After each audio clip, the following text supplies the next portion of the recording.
that bin Laden separated his leaders, spread them around because he expected an attack, and there was no response.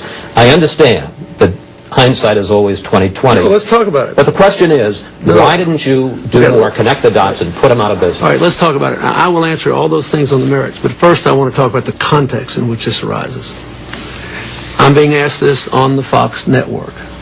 ABC just had a right-wing conservative running their little pathway to 9/11, falsely claiming it was based on the 9/11 Commission report, with 3 things asserted against me directly contradicted by the 9/11 Commission report.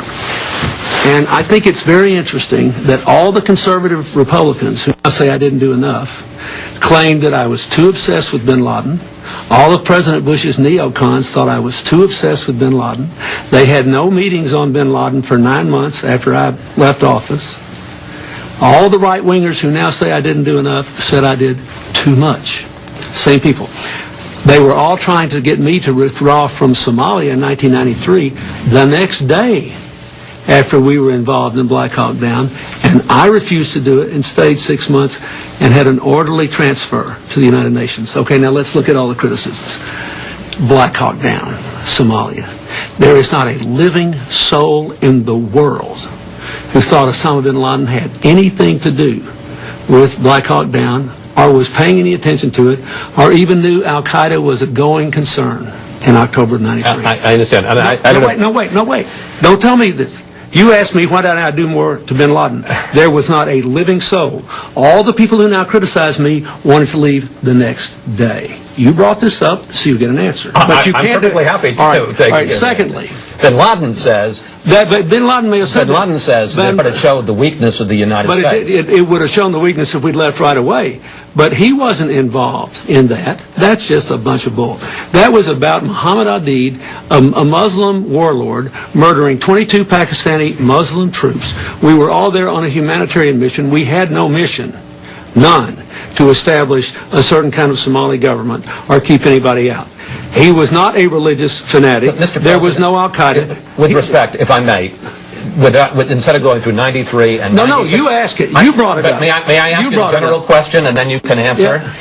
The 9/11 Commission, which you talked about, and this is what they did say, not what ABC pretended they said. What did they say? They said about you and President Bush, and I quote, "The U.S. government took the threat seriously, but not in the sense of mustering anything like the kind of effort that would be gathered to confront an enemy of the first, second, or even third rank."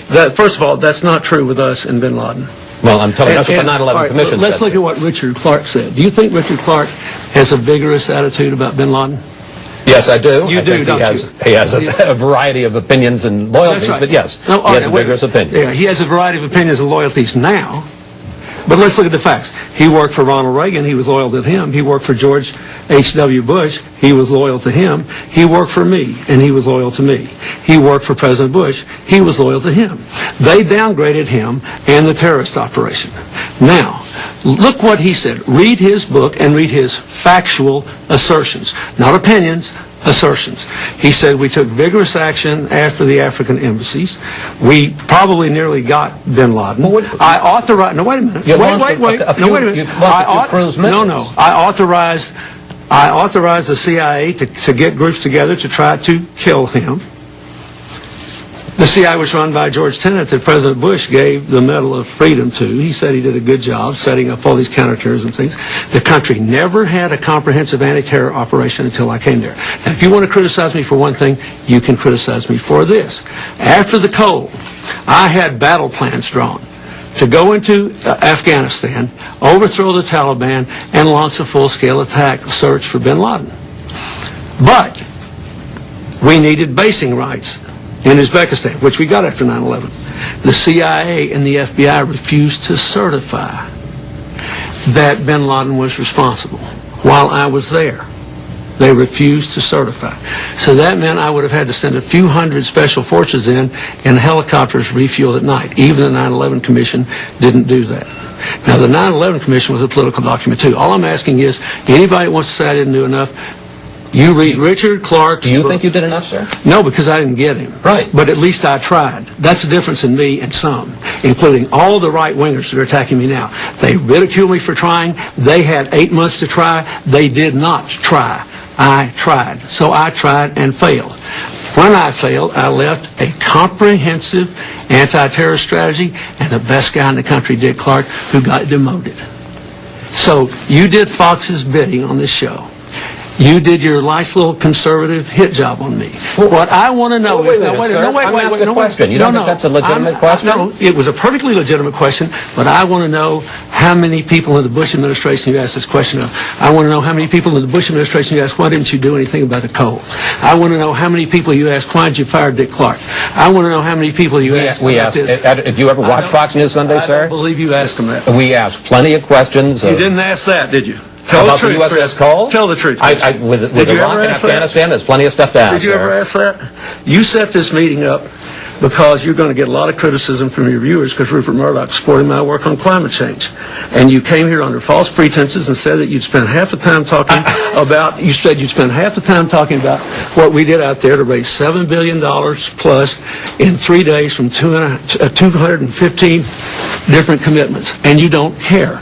But President Clinton, if you look at the questions here, you'll see half the questions about that. I didn't think this was going to set you off on such a tear. You launched it. It set off on a tear because you didn't formulate it in an honest way, and because you people ask me questions, you don't ask the other side. Sir, Richard Clark... That is not true. Richard Clark made it clear in his testimony... Would you like to talk about the Clinton Global Initiative? No, I want to finish this now. All right. Well, all I'm saying is you falsely accused me of giving aid and comfort to bin Laden because of what happened in Somalia. No one knew Al-Qaeda existed then. But did they know in 1996 when he declared war on the U.S.? Did they know in 1998? Absolutely. When he bombed the two embassies? Did they know in 2000 when he hit the pole? What did I do? I worked hard to try to kill him. I authorized the funding for the CIA to kill him. We contracted with people to kill him. I got closer to killing him than anybody's gotten since. And if I were still president, we'd have more than 20,000 troops there trying to kill him. Now, I've never criticized President Bush, and I don't think this is useful. But you know we do have a government that thinks Afghanistan is only 1/7 as important as Iraq. And you ask me about terror and Al-Qaeda with that sort of dismissive thing, when all you have to do is read Richard Clark's book to look at what we did in a comprehensive, systematic way to try to protect the country against terror. And you got that little smirk on your face, and you think you're so clever. But I had responsibility for trying to protect this country. I tried, and I failed to get bin Laden. I regret it, but I did try. And I did everything I thought I responsibly could. The entire military was against sending special forces into Afghanistan and refueling by helicopter. And no one thought we could do it otherwise because we could not get the CIA and the FBI to certify that Al-Qaeda was responsible while I was president. And so I left office. And yet, I get asked about this all the time. They had 3 times as much time to deal with it, and nobody ever asked them about it. I think that's strange. Can I ask you about the Clinton Global Initiative? You can. I always intended to, sir. No, you intended, though, to move your bones by doing this.